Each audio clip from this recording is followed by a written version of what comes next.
Newsday continues here on One News Now. I'm Riza Diaz. Vice President Leni Robredo unveils her office's plan to convert its swab cabs to vaccine cabs. In her radio program, Robredo said the vaccine cabs can go to places where people had no capacity to register online for vaccine schedules. She also asked LGUs to collaborate with her office for the allocation of vaccines that will be used in these vaccine cabs. In-offer namin sa anyone na lalo siguro sa mga LGUs na wala naman kaming sariling allocation. So kung merong LGU na nangangailangan ng aming vaccine cap, very much willing po kami to help, pati yung mga vaccinators. Robredo also noted the slow vaccination rollout in the country. The vice president said it will take 5.5 years if the country is only vaccinating 68,000 people per day. She added that the country needs to jab 690,000 people per day in order to achieve herd immunity. Hindi naman tayo makakapaghintay ng 5.5 years. So talagang, kasi kung 5.5 years para ma-reach natin yung herd immunity, wala nang kakainin yung mga tao. Sabi nitong tracker, para ma-reach natin yung herd immunity, 690,000 people ang nababakunahan every day. Now, in other news, the MMDA has terminated 2 traffic enforcers caught attempting robbery extortion in a viral video on social media. Traffic enforcers Mark James Ayatin and Jason Salibio were fired from service after they were caught extorting a motorist. In a video, Ayatin and Salibio flagged the vehicle of Christ Edward Lumagi along Levi Mariano Avenue corner C5 in Taguig City. Lumagi said the 2 traffic enforcers demanded 300 pesos for the violation. Now, here are other stories we're keeping our eyes on. Senator Nancy Binay is urging the Health Department to reiterate to local health units the need to strictly follow vaccine handling protocols. This comes after at least 348 vials of Sinovac shot were rendered unusable in Cotabato after they were left in a freezer without electricity for 2 days.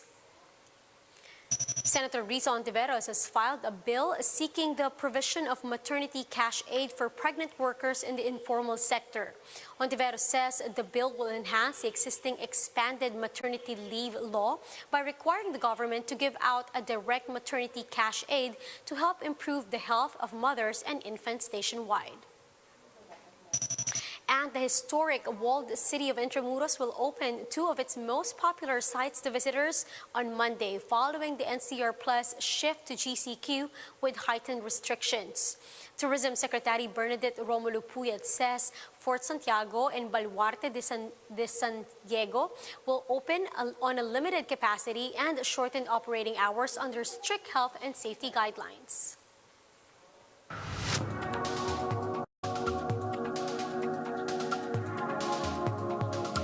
The World Health Organization is being urged to overhaul and give more authority to investigate global disease threats. This is according to a review of the international COVID-19 response that found a myriad of failures, gaps, and delays during the pandemic. Let's watch this video from Bloomberg.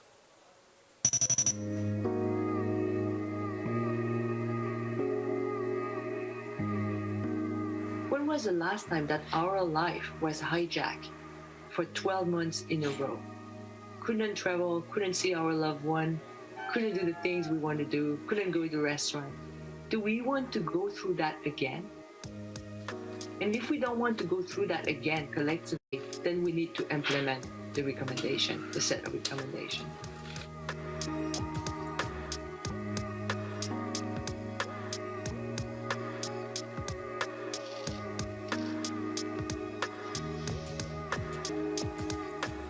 We can blame China for losing few days, and we can blame WHO for losing maybe a week before, calling the public health emergency of international concern.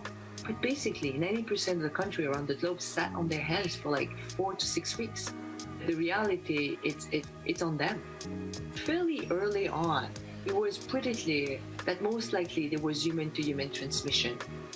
And I'm pretty convinced that this should have been communicated few days earlier. And it is important because that was, for me, one of the wake-up trigger call or something big is going to happen.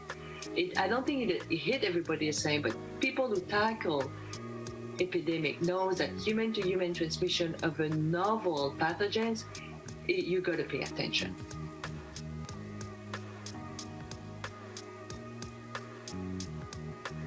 It's about making sure that we distribute the vaccine and making sure that we are enabling manufacturing and scaling up of manufacturing of vaccine with voluntary licensing. And if it doesn't happen, then we should think about waiver on intellectual property.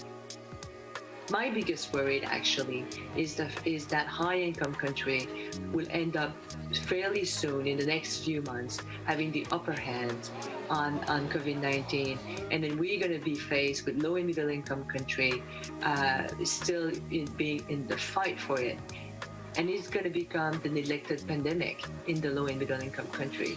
So it is important that we get the finish line together.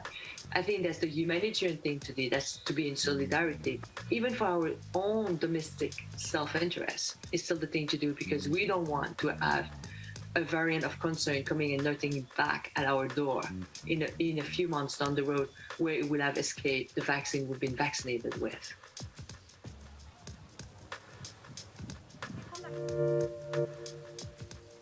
Now, for more updates, visit News 5, the Philippine Star, and Business World Online. Visit our website, onenews.ph, for more in-depth analysis. You can also catch One News on Signal Play app. Register for a free account now at www.signalplay.com and stream One News live anytime, anywhere. Mask on, wash hands, and stay safe, Philippines. I'm Riza Diaz. We are One News.